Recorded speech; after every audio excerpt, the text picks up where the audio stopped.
Muy buenos días, tengan apreciables alumnas y alumnos. En esta ocasión vamos a llevar a cabo nuestra cuarta y última cápsula informativa que lleva por nombre Derecho Constitucional y Derecho Procesal Constitucional. Es importante, apreciables alumnos, que nosotros de manera genérica, pues tengamos el conocimiento mismo acerca de estas concepciones, ¿no? Y por ello, el derecho procesal vemos que es aquella rama del derecho público que establece cuáles son las normas procesales orgánicas y las que son funcionales y que todas estas son necesarias para que se realice de manera eficaz y real la norma constitucional. Todo esto se aplica cuando surge un conflicto entre un acto de una autoridad de un particular y también las disposiciones que en ella se contemplen. Es importante también citar que cuando hablamos de un derecho procesal constitucional, este comprende tanto la organización y las atribuciones de los tribunales constitucionales, así como también la forma en que estos tribunales ejercen su jurisdicción al momento de resolver los conflictos constitucionales a través de un proceso y que tienen efectos permanentes. Al respecto, es importante que nosotros también citemos a un autor que es Néstor Pedro Sagués, quien es uno de los principales precursores de esta disciplina, quien cita de manera puntual en su obra Derecho Procesal Constitucional que este es una rama primeramente del derecho. ¿Por qué? Porque es aquella que se ejerce dentro de una dentro de una jurisdicción constitucional y que por ende tiene dos áreas específicas. Uno, que es la magistratura constitucional y por otro lado los procesos constitucionales. Asimismo, cita o retoma lo que nos dice Calamandrei, en donde hace referencia a que todas las declaraciones constitucionales son útiles y que no existen remedios jurídicos procesales que aseguren su funcionamiento entre sí. Por tanto, corresponde propiamente al derecho procesal constitucional la función de poder aportar al sistema jurídico nacional todos aquellos elementos orgánicos y funcionales que son necesarios, pero también que son apropiados para que se dirima un conflicto constitucional por medio de una decisión jurisdiccional, lográndose en ese momento la plena vigencia de la supremacía constitucional.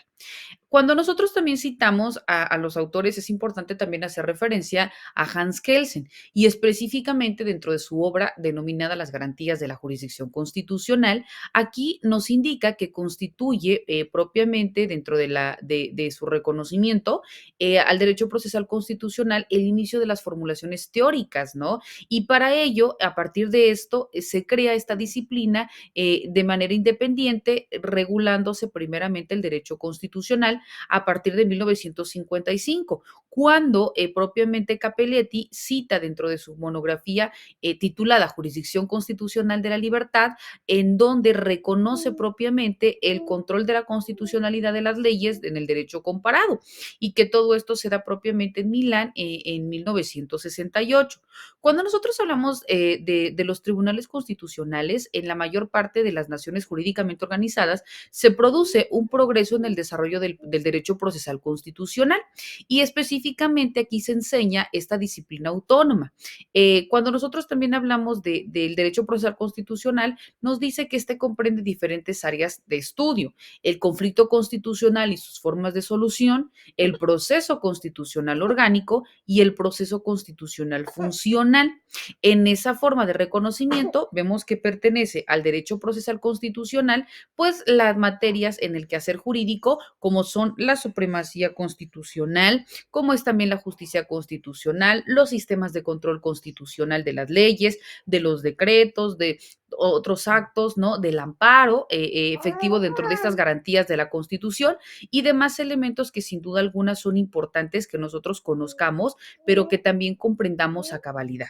En ese mismo sentido, también es importante que tomemos en consideración la forma de reconocimiento del derecho procesal constitucional, porque dentro de ellas se encuentran contenidas y surgen los elementos en la definición que se pueden otorgar a este. En primer lugar, vemos que incorpora el derecho de normas destinadas a proporcionar una protección efectiva de la Constitución por medio del proceso constitucional.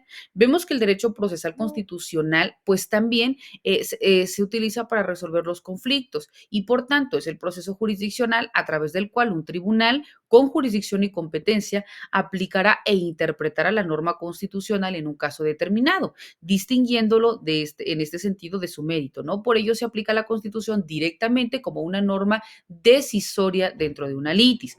También se indica que el sistema procesal está destinado a dar una protección a la Constitución, pero puede contemplar uno o más tribunales constitucionales competentes o dárselos a todos los sistemas que existen de manera conjunta o de manera común.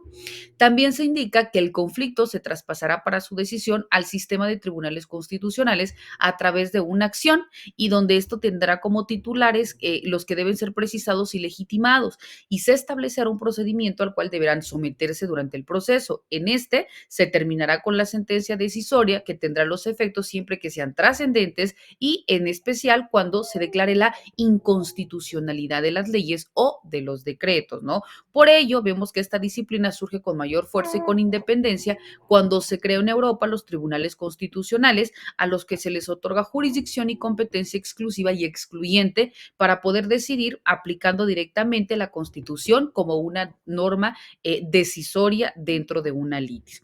En el mismo sentido, también nosotros estamos analizando que cuando hablamos propiamente de el sistema o de esta forma de reconocimiento de las formas que comprende el derecho procesal constitucional para que cumpla con sus funciones, vemos que aquí se recoge primeramente las fuentes o respuestas especiales que se precisan, el control de constitucionalidad de los actos públicos y si este debe ser concretado o difuso a priori o a posteriori. También en el caso de optarse por un control concentrado, si este debe darse a través de un tribunal constitucional, a través de las salas constitucionales de la Suprema Corte o si se estima mejor contemplar un control compartido. También se debe indicar cuáles deben ser los principios para lograr una eficiente implementación e interpretación de la Constitución. Analizar las competencias adicionales del Tribunal Constitucional como tribunal de emergencia para poder resolver los grandes conflictos políticos a fin pues de que se eviten soluciones autodestructoras o autotuteladoras, ¿no? En ese mismo tenor, bueno, pues vemos qué tan importante es la función que se ejerce dentro del derecho procesal constitucional. Ahora bien, también es importante que nosotros conozcamos en qué consiste la justicia constitucional. Cuando nosotros hablamos de justicia constitucional, vemos que se empieza a desarrollar a partir de la justicia y los jueces constitucionales y en ese sentido se afirma que el desarrollo de la justicia constitucional es el acontecimiento más destacado del derecho público durante el siglo XX en Europa y también propiamente como punta de lanza en todos los países, ¿no? Del mundo. Y se establece que es un sistema constitucional que no se reserva a un lugar o a alguna institución.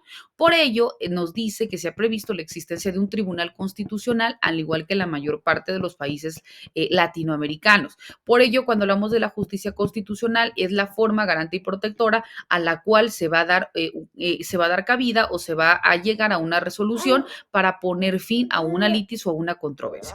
Bueno, apreciables alumnas y alumnos, vemos que este y otros temas son los que de manera genérica vamos a estar abordando dentro de nuestras sesiones virtuales. Que tengan excelente día. Hasta